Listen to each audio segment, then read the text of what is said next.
Vas-y. Honorable respectueux membre du jury, cher opposant fantôme, cher auditoire, nous, membres du gouvernement, croyons fermement que le neuromarketing manipule le client. Avant de franchir les détails, permettez-moi s'il vous plaît d'aborder le tabou des entreprises en XXe siècle, le neuromarketing. Le neuromarketing, cher auditoire, est une nouvelle technique qui associe les neurones pour étudier le cerveau afin d'attirer le consommateur, de mieux comprendre leur satisfaction et également de comprendre ce que peut inciter et stimuler leur comportement d'achat. Savez-vous, cher auditoire, que plus de 80% des prises de décisions d'achat par les consommateurs sont irrationnelles, mesdames et messieurs. Ils ne savent même pas les exprimer. Est-ce que nous ne savons pas pourquoi nous consommons et que nous n'avons aucun libre arbitre? Les entreprises en profitent-elles? Comment? Pour répondre à ces questions, je cite l'exemple de Pepsi et Coca-Cola. Pepsi, en 1970, a mené une série de campagnes publicitaires. Ces publicités montrent les consommateurs effectuant un test à l'aveugle de leur boisson comparée à celle du leader du marché, Coca-Cola. Résultat, Pepsi sortait largement vainqueur. En 2003, Reed Montag a refait l'expérience en mettant les consommateurs dans un scanner RIM.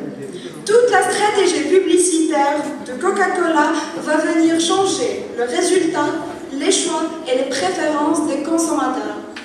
Quand on a l'heure mais la marque, ils déclarent facilement préférer Coca-Cola.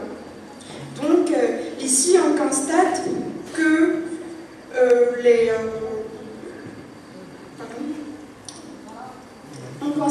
deux tests ne faisaient pas réagir la même zone dans le cerveau des testeurs.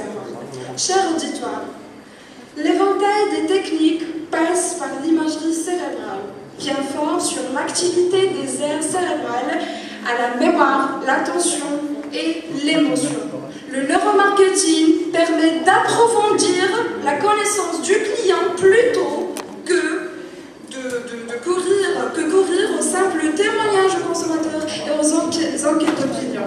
Ce neuromarketing entre dans nos cerveaux, mesure des impressions subliminales et également explique des choix inconscients.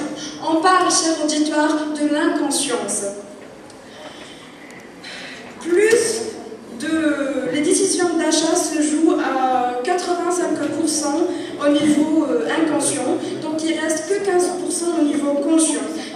Selon Gary Singer, cofondateur de l'entreprise Biology Inc. Vous ne voyez pas que c'est de la tromperie, de la tricherie? Eh bien, la réponse est bien claire. Nous, membres de gouvernement, on n'est pas contre le neuromarketing en tant que science, qui a des fins, par exemple, humaines. On est contre le neuromarketing qui exploite cette science pour des fins économiques et purement commerciales.